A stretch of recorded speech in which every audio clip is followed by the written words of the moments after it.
بسم اللہ الرحمن الرحیم۔ ناظرین کرام، آپ ہماری اس ویڈیو میں سن سکیں گے استخارے کا طریقہ اور استخارے کی اہمیت، اور پھر ایک خاص عمل جو عاملین کے لیے بھی خاص تحفہ ہے اور عام عوام اہل سنت کے لیے بھی ایک خاص مجرب تحفہ ثابت ہوگا۔ حضور علیہ الصلوۃ والسلام نے استخارے کی بہت زیادہ تاکید فرمائی۔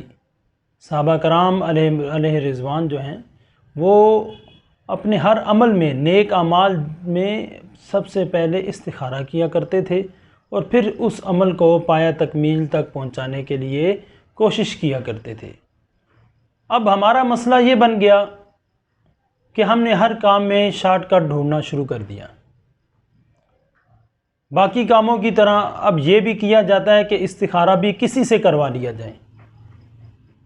ہم خود استخارہ کرتے ہیں اپنے مریضوں کا، اپنے مریدوں کا، اپنے چاہنے والے جو ہیں، لیکن ساتھ تاکید بھی کرتے ہیں کہ استخارے میں اس طرح جلدی نہ کی جائے، بلکہ استخارہ آپ اپنا استخارہ خود کیجئے۔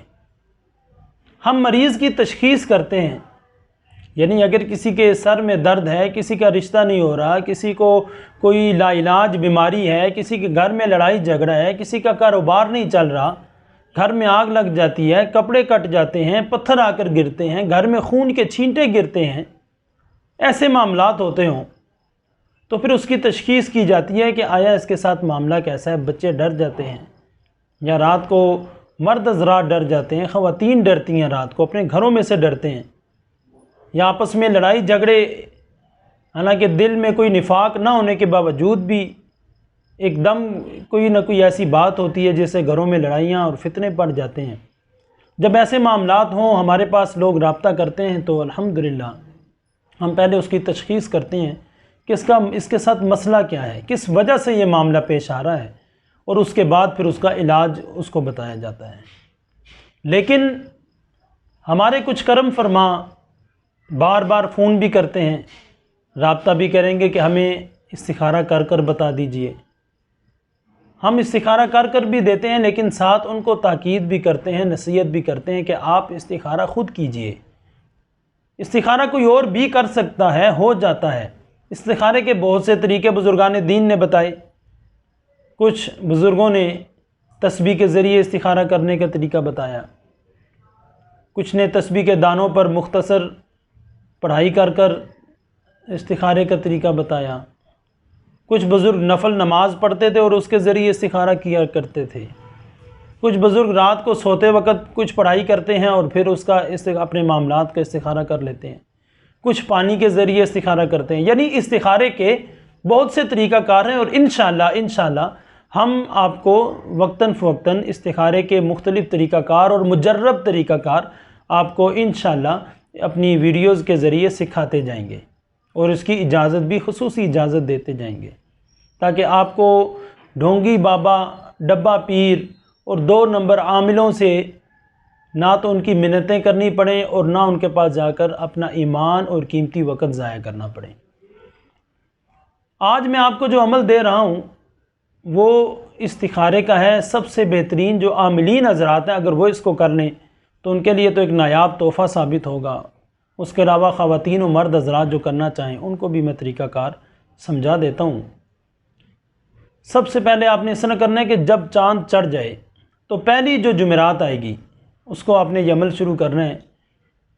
کرنا کیا ہے؟ قم بِإِذْنِ اللَّهِ، قم بِإِذْنِ اللَّهِ، یہ آیہ مبارکہ ہے، قرآنی الفاظ ہیں۔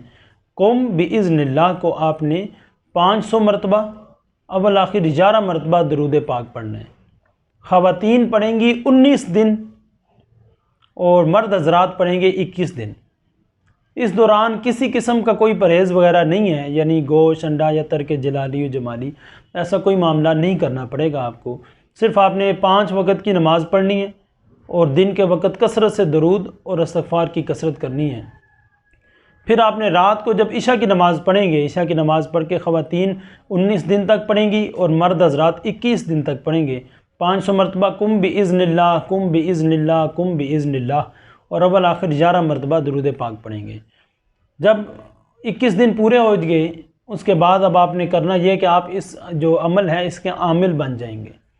اب آپ نے اپنے لیے کرنا ہو، اپنے بچوں کے لیے کرنا ہو، والدین کے لیے کرنا ہو، یا میاں نے بیوی کے لیے کرنا ہو، یا بیوی اپنے میاں کے لیے کرنا چاہتی ہو، یعنی اپنے رشتہ داروں کے لیے اگر کوئی استخارہ کرنا ہے، کسی بھی معاملے میں اللہ تبارک و تعالیٰ سے رہنمائی لینا چاہتے ہیں، تو آپ نے کم بِإِذْنِ اللہ کو 51 مرتبہ 51 یعنی 51 مرتبہ پڑھ کے اپنے دائیں ہاتھ پر پھونک ماریں گے، پھر دوبارہ 51 مرتبہ پڑھ کر اپنے دائیں ہاتھ پر، یعنی اس طرح 3 مرتبہ کر کے اور اپنے تکیے پر پھونک مار کر آپ نے سو جانا ہے۔ انشاءاللہ پہلی رات میں ہی آپ کو اس کا جواب مل جائے گا۔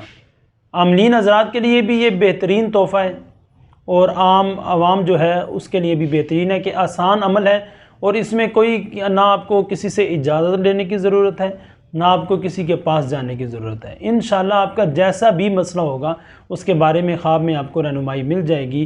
اور سب سے بہترین، ہم آج بھی کہتے ہیں کہ سب سے بہترین استخارہ وہی ہے جو میرے پاک نبی حضور علیہ الصلوۃ کی احادیث مبارکہ سے ثابت ہے، اور رات کو سو کر یعنی اپنا استخارہ خود کرنا افضل ہے۔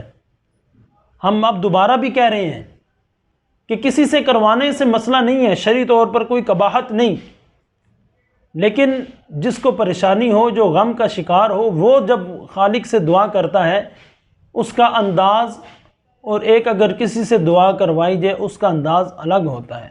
جس کو تکلیف ہو اس تکلیف کا جو مرہم ہے وہ خود ڈھونڈ لینا چاہیے، اس تکلیف کا جو اثرات ہیں، اس تکلیف کا جو آپ کہہ لیں کہ اس کے اثرات ہیں، وہ اس بندے کو ہی پتہ ہوگا جس کے اوپر وہ چوٹ لگی ہے۔ تو استخارہ بھی اسی طرح ہے کہ جب پریشان آپ ہیں تو پھر کسی کو کیوں کہتے ہیں کہ ہمارے لیے استخارہ کیجئے؟